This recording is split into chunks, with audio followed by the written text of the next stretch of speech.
Whether or not you've been gardening for most of your life or you're just getting started, folks, there's always going to be something to learn.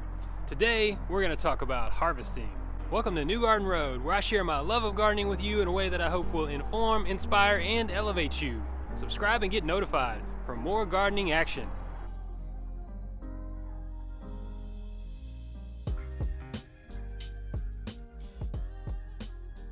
If you want to get the best harvest in your vegetable garden, you want to make sure of a couple things with the tools that you choose to do the job. Make sure they're clean. I will periodically take some alcohol and a rag and lightly clean my instrument.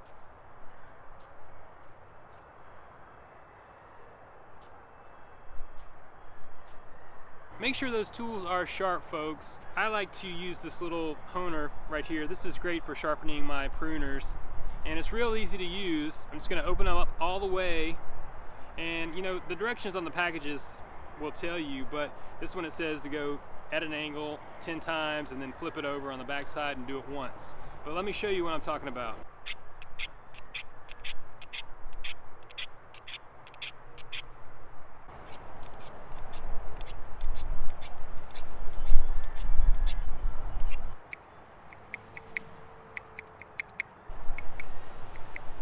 Alright, nice and sharp, ready to make those clean cuts like I was saying. Hit them with a little bit of alcohol, clean them up. You won't be spreading any kind of disease. They'll also work better because as you go through and cut your vegetables, you'll get some juice and some things on there, and that might kind of gum them up and they won't work as well. So set yourself up for success. Take the time to do it right. It's your homegrown produce, all right? Make the most of it, y'all. You earned it.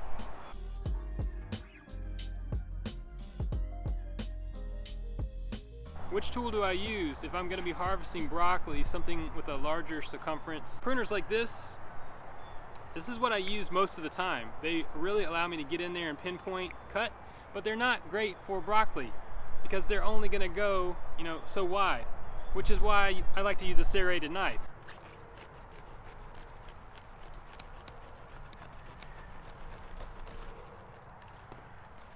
For things like broccoli, it can be harder to get in there with a pair of pruners and get the right opening and get a clean cut, because you always want to get a clean cut. That's another good point. Make sure you make flush cuts. If you're harvesting leafy greens, you want to cut it all the way to the stem. Don't leave a nub. That can attract insects who will come and try to finish the job for you.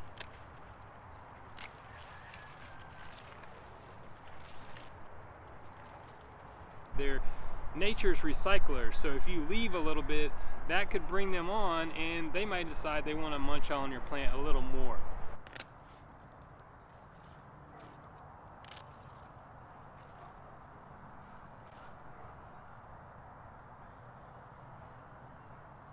It's a green lacewing. Now, I know a lot of people are going to harvest vegetables and fruits and things like that with their bare hands.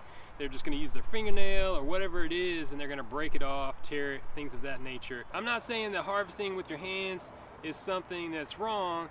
I just want you to understand why it's important to use a set of pruners versus hand harvesting. And at the same time, don't get me wrong, I'm out here harvesting by hand frequently.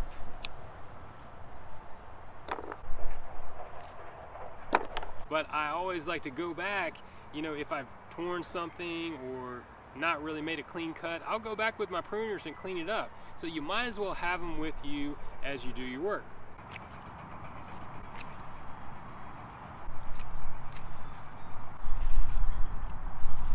Alright, so whenever I'm harvesting out in my garden, I always like to bring along a few things.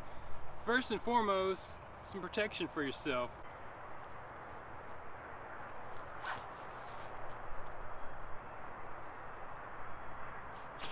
I really like to reuse cardboard for kneeling pads. It's free, it's completely recyclable, and it's really convenient. It's lightweight, it protects my clothing, protects my knees. I do recommend having a harvest basket.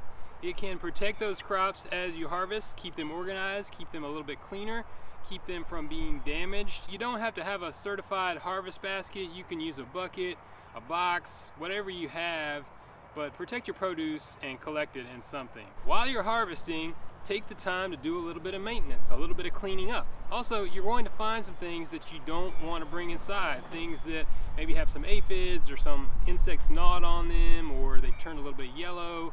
Whatever it is, if you have a harvest basket and a compost bucket handy, you can easily move through your work, do some maintenance, keep all your garden veggies happy and healthy.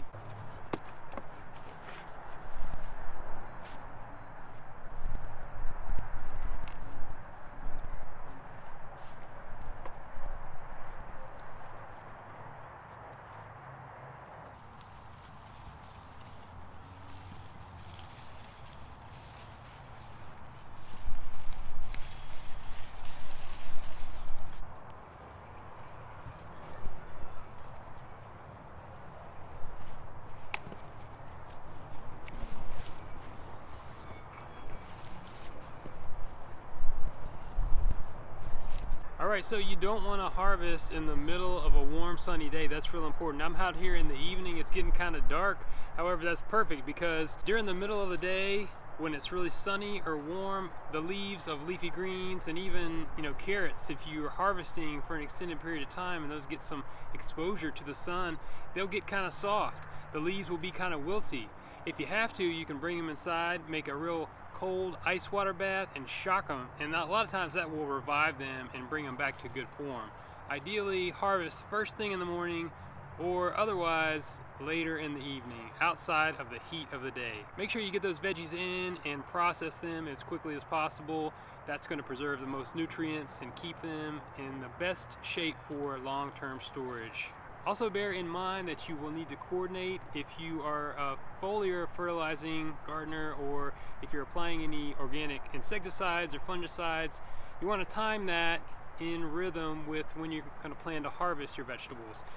A lot of these things that you can apply will say that they are good to apply up to the day of harvest. Me personally, I like to harvest prior to applying any foliar fertilizer that I'll do for the week, and the same would go for any insecticide or fungicide treatments. Time that with your harvest. You can fertilize and apply things like that on a regular basis, just as you can harvest on a regular basis.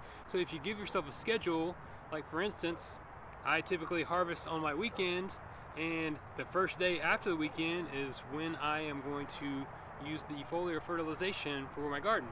That way I don't need to get anything that's got any fish juice on it, and I can just get the all-natural flavor.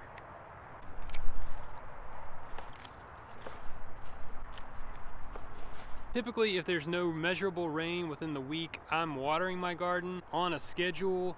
I like to harvest after I've watered. It's real important that your vegetables are hydrated.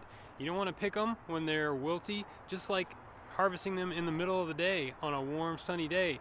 You wouldn't want to harvest your vegetables if they're thirsty. So think about that in your timing. It's really important in that schedule. Water your vegetables before you harvest them.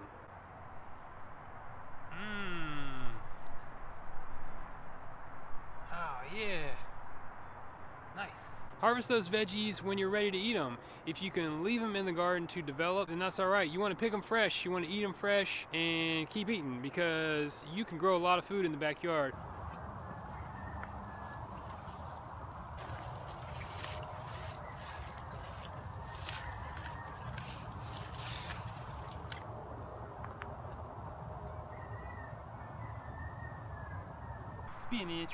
Spinach wrap, who is gonna bust the spinach wrap for dinner time? Giant spinach. Harvesting the outer leaves first.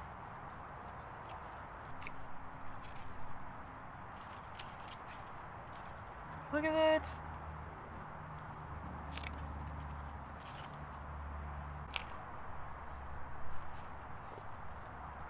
There's a whole lot more that I could be harvesting out here this evening, but that's about as much as I can deal with right now. I might have exceeded the limit on this harvest basket, but that's all right. I got me some good eats going on. I can get out here in the morning and pick some more lettuce, some carrots, some turnips, things of that nature, but harvest fresh, eat fresh.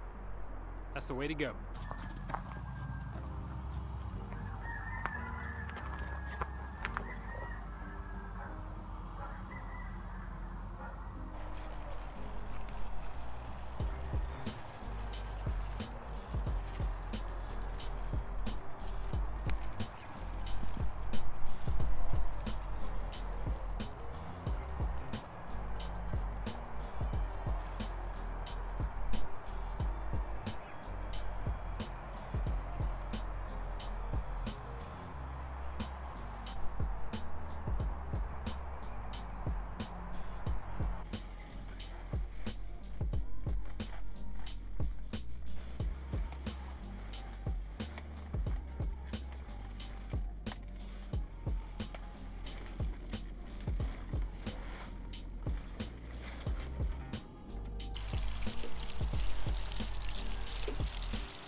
This gonna work.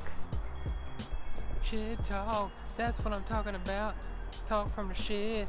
All y'all get in the shed and talk. Shed talk. Why do I always wait for rush hour at the airport to start filming? Construction, urban gardening, y'all, it's real. Let's get some harvest action. Whether or not you've been harvesting for, that was good. Step to the left a little bit. Yeah, that ought to do it. Check out some more of these awesome gardening videos on my channel, including this one on harvesting sweet potatoes. Really fresh tunes on that one, guys. You can grow your own food. Keep it organic.